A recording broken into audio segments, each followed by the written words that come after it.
Ladies and gentlemen, once again it's an enormous pleasure to be able to thank Kantz and Gulchin for their very generous hospitality. And I'd also like to thank Leila and Jay, who contribute very much to this conference, and also to the hotel staff, not least the kitchen staff, who helped to make this one of the most agreeable conferences anywhere. Now, my subject this year is murderers I've known, so that's the end of Mr. Nice Guy.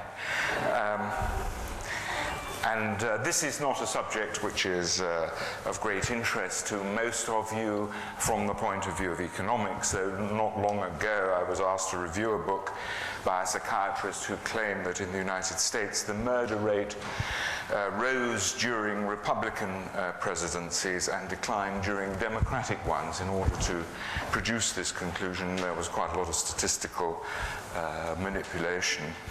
And he attributed this to the differences in the levels of redistribution under the various presidencies.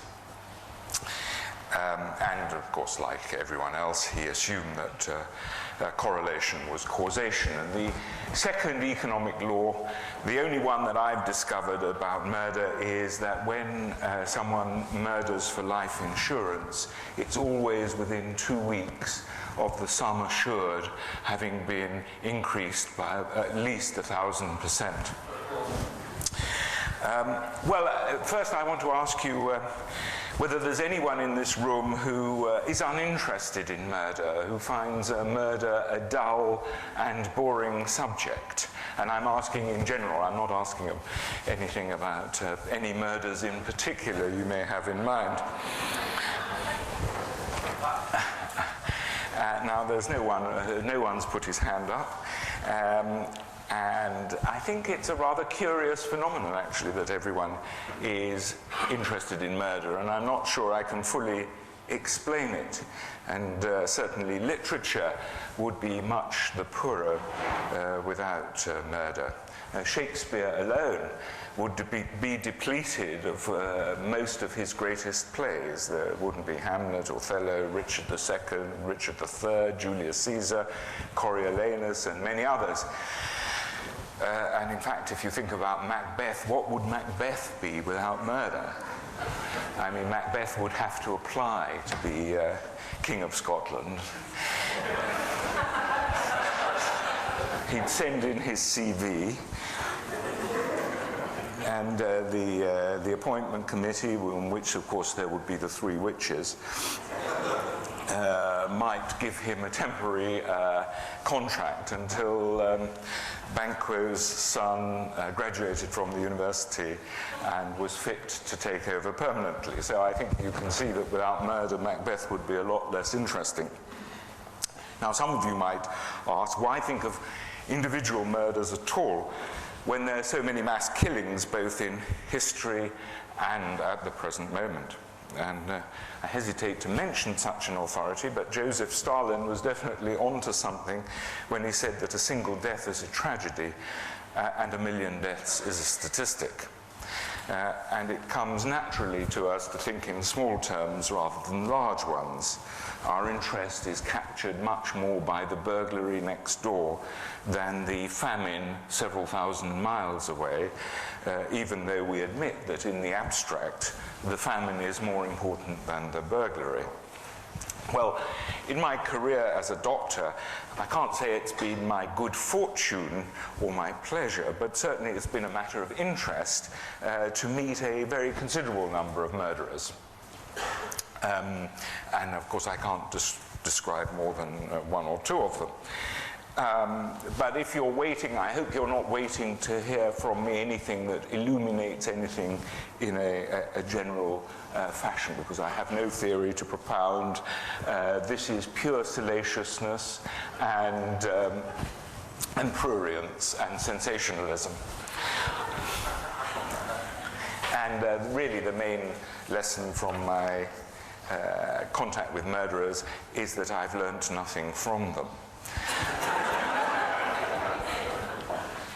Now, part of the reason for that, of course, is we put all murderers into a single category, the fact that they're murderers, but they do differ very considerably.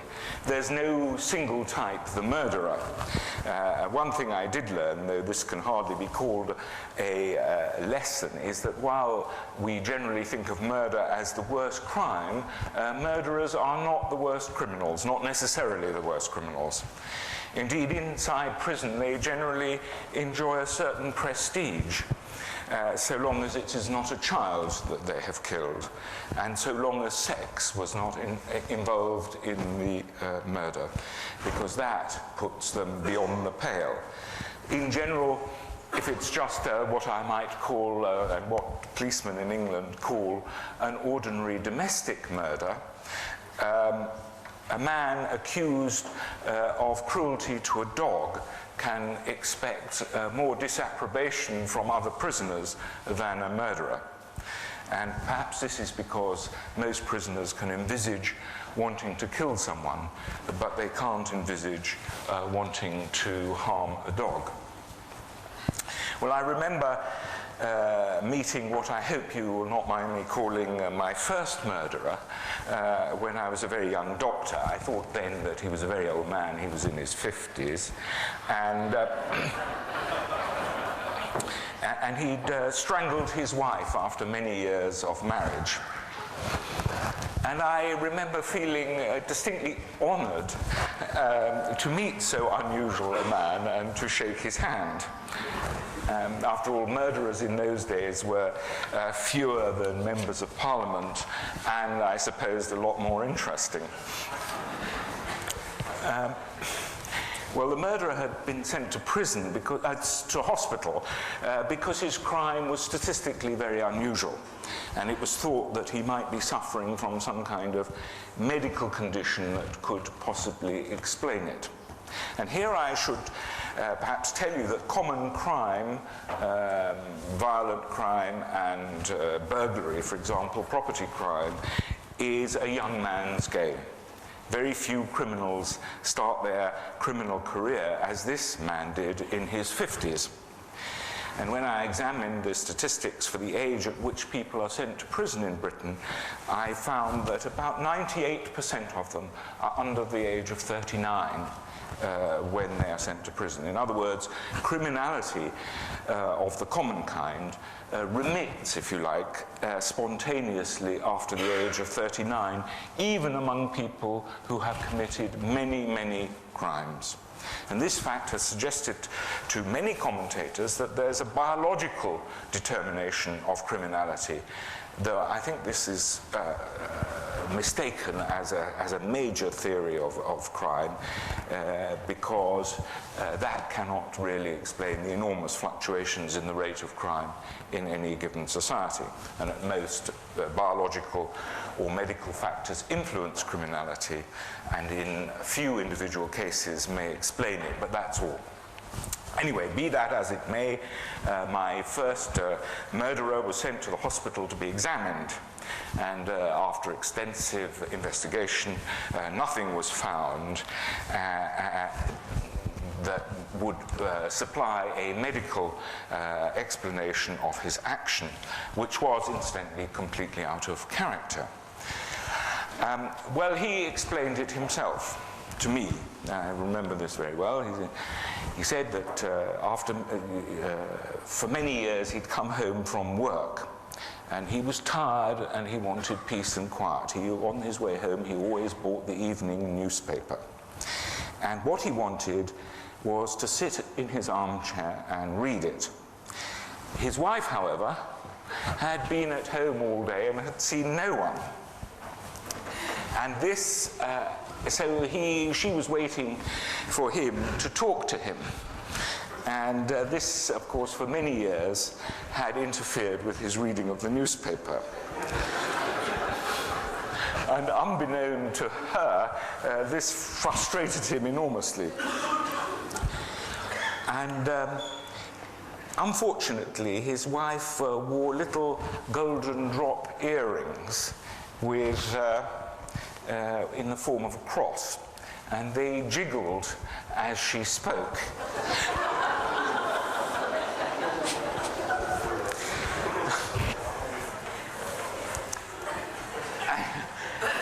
And he said, I just couldn't stand it anymore, Doctor. Them earrings. They kept on jiggling. And so they drove him to fury one day, and he strangled her. Needless to say, this was not regarded as an adequate legal excuse for his action. And he was a man of limited imagination, and it had not occurred to him to ask his wife to wear other types of earrings. Well, the law in England, in most countries, recognizes provocation, but in order that it should not become an excuse in advance for killing, it's a rather narrow definition, and perhaps it's psychologically not very realistic. At any rate, I remember one day the police brought a young Ghanaian man covered in human blood. He was still covered in the blood of the person he'd killed, an illegal immigrant, to my office in the hospital, and he just stabbed his girlfriend to death. And the police wanted to know whether he was fit to be interviewed.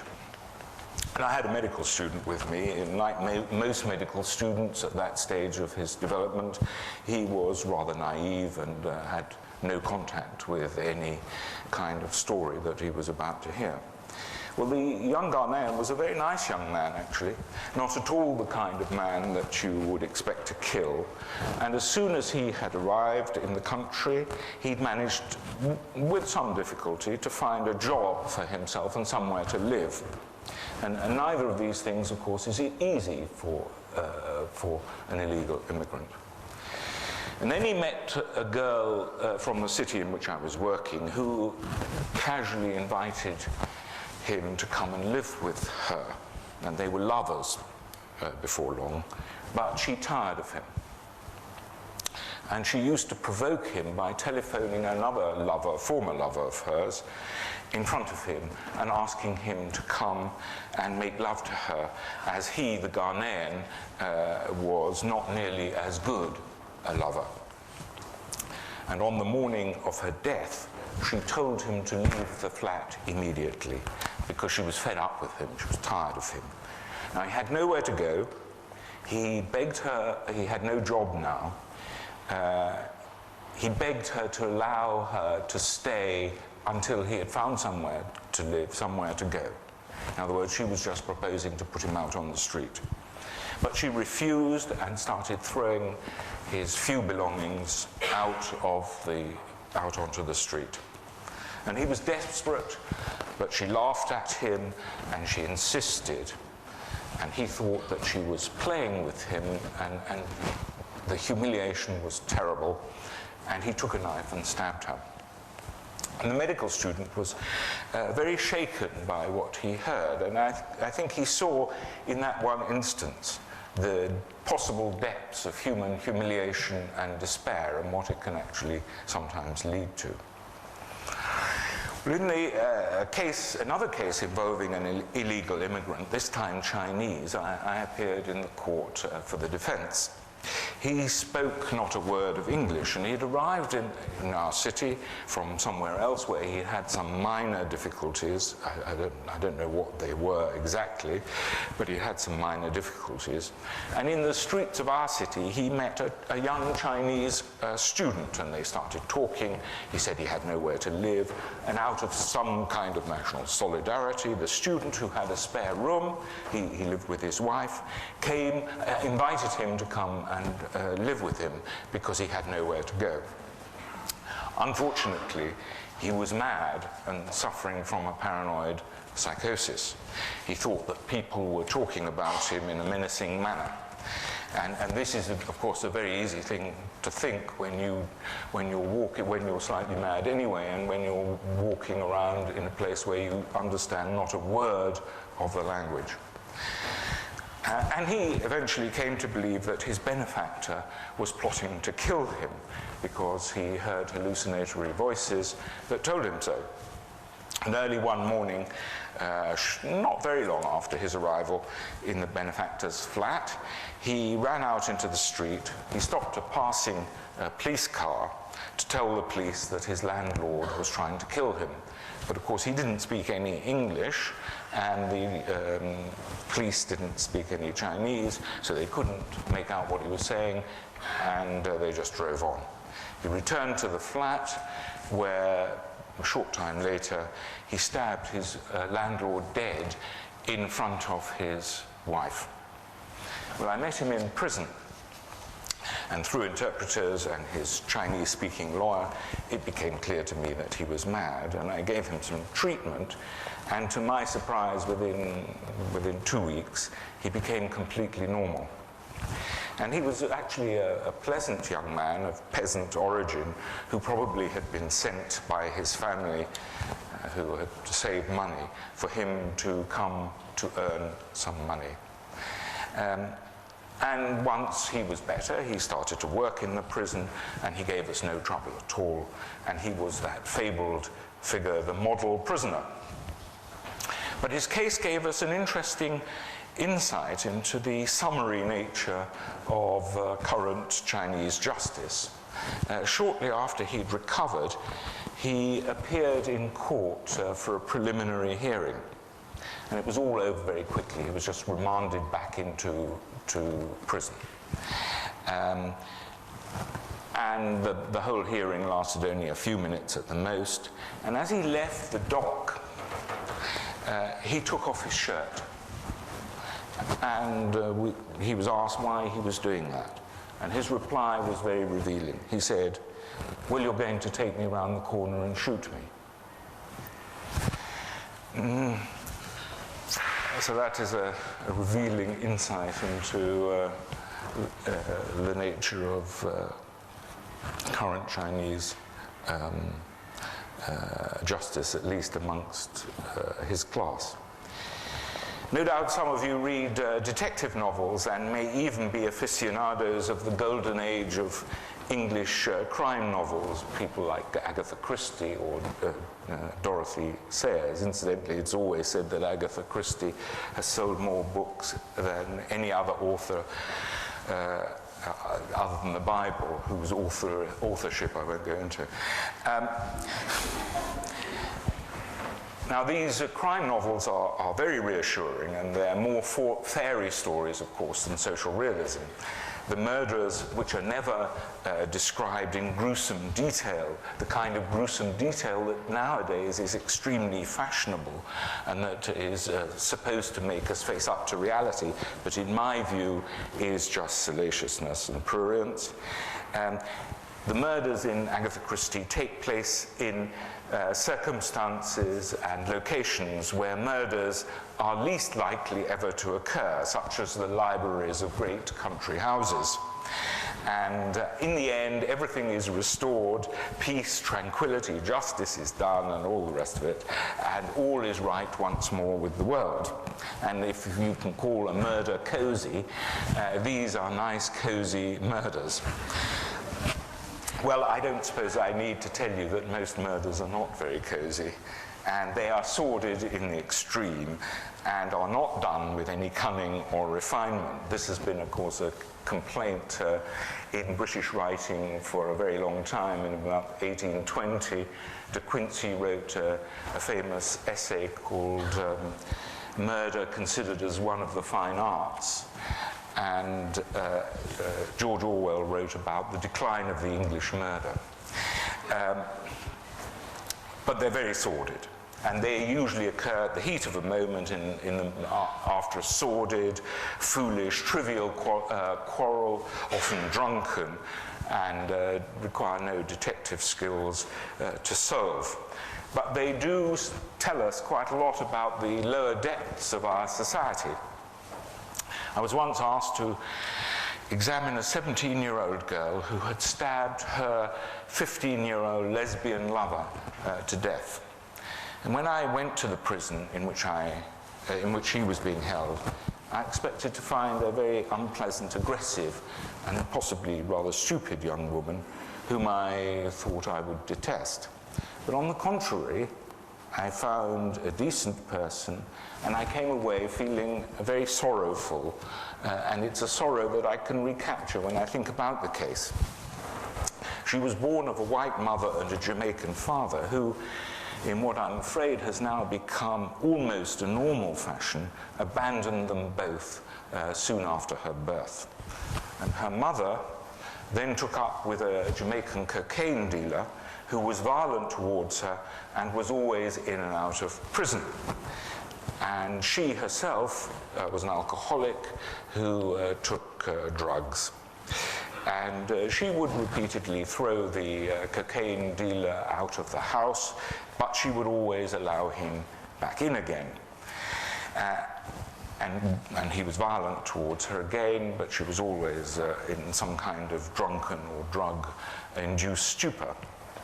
In the meantime, she did not notice that her son, who was a few years older than her daughter, was having full intercourse with her between the age of 9 or 10 and 14. This was the daughter. Well, when her daughter told her about it when she was about 14, she did what most mothers do in this situation, at least in my experience of cases like this, and that is to say, she called the daughter a lying slut and threw her out onto the street. And there she was obliged to go to the social services, who put her in a children's home. Having reached the age of personal autonomy, which is 16, the social services found her a flat of her own and gave her some money to live in it. And there she started to live with a 15-year-old girl from not very different circumstances.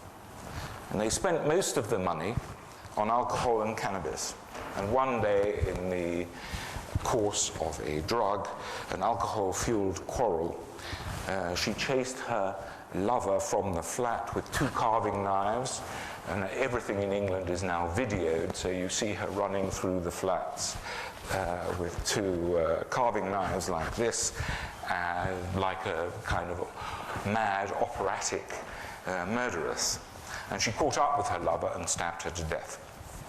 Now, in English law, quite rightly in my opinion, intoxication is not an excuse or even a mitigation, so long as the intoxication is voluntary, which it always is. And therefore, this young girl or woman was found guilty of murder. But when I examined her, I found her to be a very nice young woman, remorseful, and her behavior in the prison had been very, very good. And indeed, and this is startling to me, she said she was happier in prison than anywhere she had ever been in her life. Because for the first time, she was treated with reasonable consistency, and also, strangely, with some kind of respect. And anyone who has been to a women's prison in Britain will understand what light this throws on her previous life. And I had little doubt that she would do very well in prison, and she would receive an education that would fit her for a decent life afterwards. And it says something about contemporary Britain, that not only would she receive an education in prison, but it was the only place she would receive an education. Well, just before I left her, I asked her whether she had any questions to ask me, because I'd asked her a lot of questions, of course. And she said, "Will they be nasty to me in court?" And this is a question whose innocence and unworldliness was completely at variance with her previous conduct. And she'd been really a child forced by circumstances to live without guidance in a completely pitiless and psychopathic world.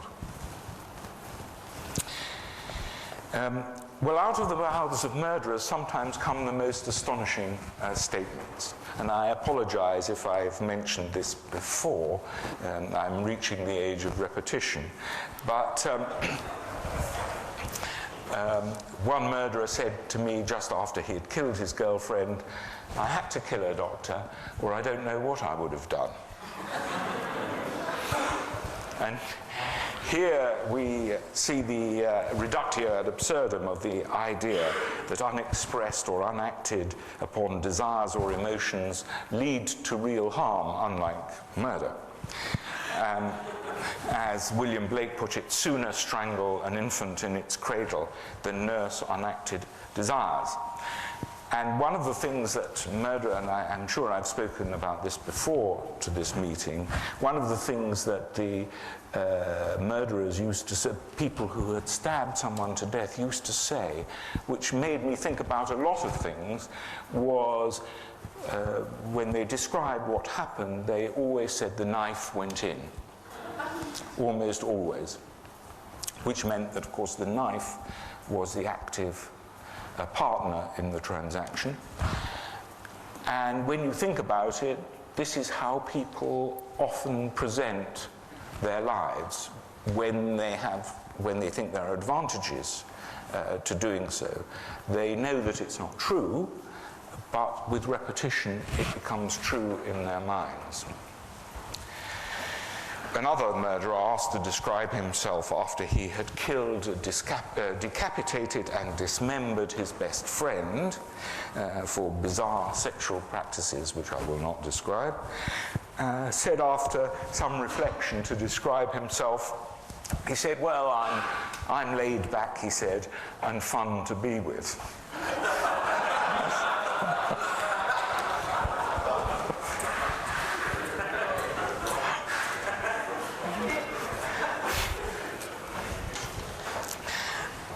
One of the last murders in which I was involved as an expert witness, I hasten to add, was that of an old alcoholic who was visited by 4 other alcoholics. They spend their whole life together, and the 4 alcoholics claimed that the old alcoholic owed them £20, that's about $30, which in these circumstances is a lot of money because it allows you to be drunk for quite a long time.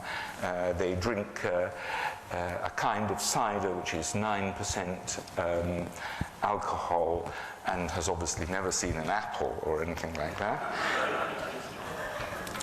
And you can be drunk on it very, very cheaply. Well, in an attempt to extract this money from him, they tied him to his armchair and tortured him for 2 hours. They banged his legs with hammers, they stabbed him, and they poured boiling water over him. And they treated him, as I said, in this fashion for about 2 hours, and then they left when they were convinced that he didn't, in fact, have £20. And he was still alive when they left, but he died shortly afterwards. And I was asked to examine one of the culprits, the presumed culprits, and a woman who said that she didn't do it, she only watched. Well, as part of my examination, I had to test her memory, and one of the things you do is ask whether people couldn't remember what was in the news. And it so happened that the day before, there had been a story about a woman, a rather aggressive and extremely nasty woman, who had viciously stabbed, had been found guilty of viciously stabbing 3 men to death. And she remembered that. She said that, you know, there were those women, she said, who killed 3 men. And then she said, very memorably, "I don't know what this world is coming to."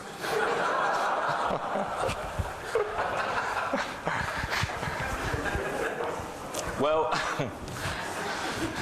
man's curious ability to fail to make the most obvious connections was also obvious to me when I met perhaps the most notorious murderer I met, but this time not in England, but in Liberia.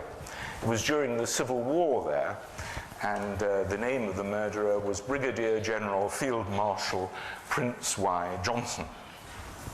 And I went to interview him in the morning, because it was said to be very dangerous to interview him afterwards, because he took a lot of cannabis and he took a lot of drink, and he went around shooting people.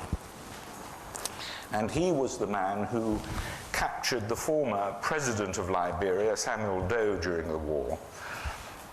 And I had seen the video of Johnson, beer in hand, interrogating Doe, who was trussed up like a chicken, naked in front of him. And Johnson was very proud of this interview. It showed him trying to extract from Doe the numbers of his bank accounts in London. Doe denied any such numbers, saying, "Prince, I don't have any accounts." After being asked once or twice, again, Johnson orders one of the people around him to cut off Doe's ears, which he does.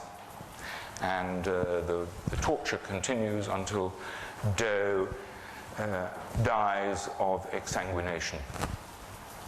And Johnson, of course, killed many, many people, personally. Didn't just order people to kill others. I asked Johnson what his ambition was. Well, first we were talking about democracy first. And bringing freedom and democracy to Liberia. And then I asked him, then he said, "Well, I'm not ambitious myself." And I said, "Well, what's your ambition?" And he said he wanted to be a pastor of a church, and sure enough, that is exactly what he became in neighboring Nigeria. However, once the civil war was over, he returned to Liberia, where he is now a senator of the Liberian Senate and was a presidential candidate. I'm often asked who was the worst person I've ever met. I mean, people of all types always ask me, well, not always, but often ask me, who was the worst person I ever met. And it's quite interesting, because no one's ever asked me who's the best person I've ever met. Which suggests that evil has an attraction which virtue does not have. And of course, it's very difficult to say whether to distinguish between, for example, a man who impaled 3 children while he was their babysitter because they were interrupting his viewing of the television, or a man and his wife who abducted young women and raped and tortured them to death. They did so, incidentally, also to their own children, and buried them in their house. Well, I think that's enough prurience and salaciousness for you. And although what I've said has no real lesson to be learned, I mean, there's nothing to learn from all this, I suppose, I can't help recalling Alexander Pope's lines in the essay, on his essay on man. "Know then thyself, presume not God to scan, the proper study of mankind is man. But I adapt it slightly, know then thyself, seek no further, the proper study of mankind is murder." Thank you very much.